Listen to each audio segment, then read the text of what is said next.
उत्तराखंड, वहां देहरादून, चमोली में भूकंप के झटके। उत्तराखंड के पिथौरागढ़ में भूकंप के हल्के झटके महसूस किए गए हैं।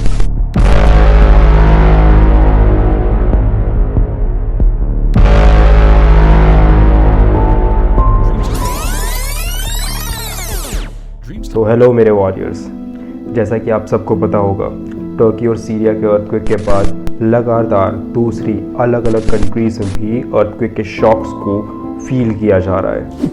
21 मार्च को अफ़गानिस्तान में, 22 मार्च को जापान और उसी दिन 22 मार्च को फिलीपींस में भी, और ऐसे ही 18 मार्च को न्यूजीलैंड में और 17 मार्च को इंडोनेशिया में इन शॉक्स को एक्सपीरियंस किया गया है।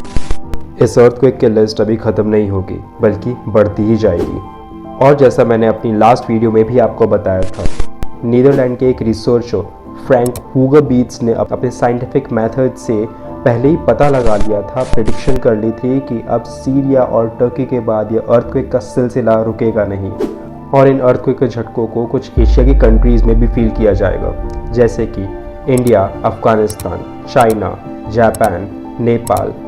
इन सारी कंट्रीज़ में भूकंप के बड़े झटकों को महसूस किया जा सकता है। और इसी प्रेडिक्शन के बाद इंडिया को भी 21 मार्च 2023 को एक बड़े भूकंप के झटके का सामना करना पड़ा, जिसमें उत्तराखंड, दिल्ली एनसीआर से लेके जम्मू कश्मीर तक हिलकर रह गए। और हम कह सकते हैं कि ये हमारे नेचर की तरफ से बहुत बड़ी वार्निंग थी। सो वॉरियर्स, अब हम देखते हैं कि दिल्ली को अर्थक्वेक के तेज शॉक्स लगने के चांसेस इतने ज़्यादा क्यों रहते हैं। Actually Delhi Himalayan fault zone से सिर्फ और सिर्फ 250 किलोमीटर्स ही दूर है।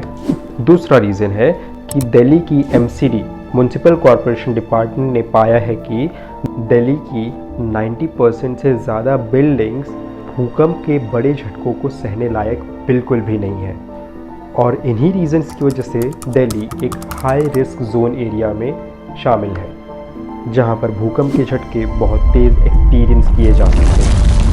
तो आइए एक बार देखते हैं कि हैदराबाद के NGRI के चीफ साइंटिस्ट ने अपने इंटरव्यू में क्या कहा। यहाँ पर हो सकता है, होने की संभावना है। तो इसका कारण ये है कि जो धरती पे जितने भी प्लेट्स हैं ये तो मूव करते रहते हैं, और जब भी इनका कोलिजन होता है तो बॉर्डर पर जो है बड़े बड़े भूकंप होते हैं। तो ये भारत की अगर बात करते हैं तो भारत का सबसे मेजर जो प्लेट बाउंड्री है वो है हिमालय का क्षेत्र, क्योंकि हिमालय का जो बेल्ट है वो एक प्लेट बाउंड्री है बिटवीन इंडियन प्लेट और यूरेशियन प्लेट। इन दोनों की भारत का प्लेट तो भी हिल रहा है, और जब तक ये चलता रहेगा तो स्ट्रेस तो डेवलप होगा ही। तो यही कारण है हमारा मानना कि जो हिमालय बेल्ट है इसमें बहुत सारा स्ट्रेस अभी जमा हुआ है, और ये स्ट्रेस रिलीज जो है छोटे छोटे भूकंप से नहीं होता है।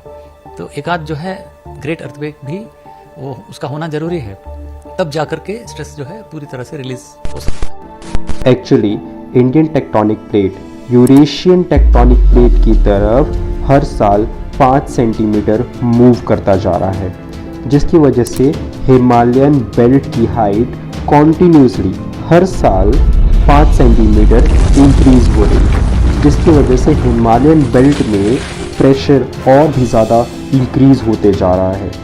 हिमालयन बेल्ट में बहुत ज़्यादा एनर्जी इकट्ठा होते जा रही है, और वो एनर्जी कभी भी रिलीज हो सकती है।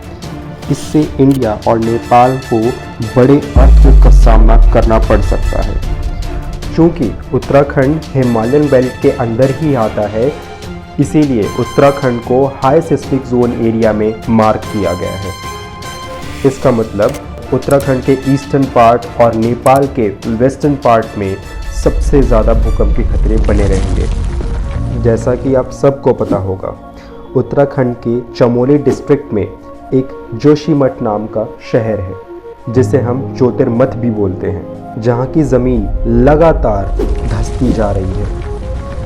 एक्चुअली जोशीमठ की मिट्टी इस लायक नहीं है कि वो बहुत ज़्यादा वज़न को अपने ऊपर संभाल सके। लोगों के घरों में रातों रात बड़ी बड़ी दरारें आ चुकी हैं। जोशीमठ के लगभग 600 घरों को इससे बहुत बड़ा नुकसान हुआ है, और ऐसा इसलिए हो रहा है क्योंकि उत्तराखंड के जोशीमठ में लगातार पॉपुलेशन बढ़ती जा रही है।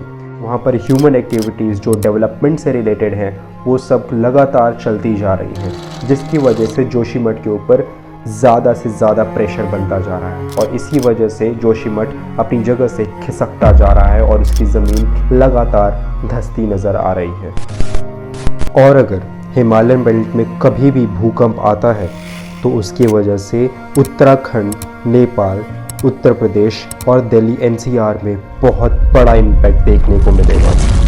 सबसे ज़्यादा डराने वाली बात यह है कि उत्तराखंड की जो जोग्राफिकल लोकेशन है वो टर्की और सीरिया से बहुत ज़्यादा सेंसिटिव है, जहाँ पर डिस्ट्रक्शन के चांसेस बहुत ज़्यादा बढ़ जाते हैं। एक्चुअली उत्तराखंड की मिट्टी में नमी बहुत ज़्यादा होती है और इसी नमी वाली सॉइल में अर्थक्वेक की वाइब्रेशंस ट्रैप हो जाती हैं, जिसकी वजह से वाइब्रेशंस लेफ़्ट राइट या फिर अप एंड डाउन मूव करने लगती हैं, जिसकी वजह से अर्थक्वेक का इम्पैक्ट 2 से 3 गुना तक और ज़्यादा बढ़ जाता है और इससे भूकंप का असर और भी ज़्यादा बढ़ जाता है। अब आप इससे अंदाज़ा लगा सकते हैं कि अगर उत्तराखंड में भूकंप आएगा तो वो कितनी तबाही ला सकता है, क्योंकि अब उत्तराखंड में भूकंप की इंटेंसिटी उससे भी ज़्यादा हो जाएगी। उत्तराखंड के भूकंप को रोका तो नहीं जा सकता, लेकिन उस भूकंप से होने वाली कैजुअलिटीज़ को कम ज़रूर किया जा सकता है अगर हम वहाँ की पॉपुलेशन को कम कर दें और वहाँ की ह्यूमन एक्टिविटीज़ को भी कम कर दें। तो जैसे कि टूरिज़्म एक्टिविटी वहाँ पर बहुत ज़्यादा हो रही है, वहाँ पर कंस्ट्रक्शंस बहुत ज़्यादा हो रहे हैं, अगर इन सभी को कम कर दिया जाए तो शायद वहाँ पर कैजुअलिटीज़ बहुत कम हो जाएंगी। अभी आने वाले अप्रैल और मई के महीनों में वहाँ पर 4 धाम की यात्रा भी शुरू होने वाली है, जिसकी वजह से जोशीमठ में पॉपुलेशन अचानक से बढ़ जाएगी।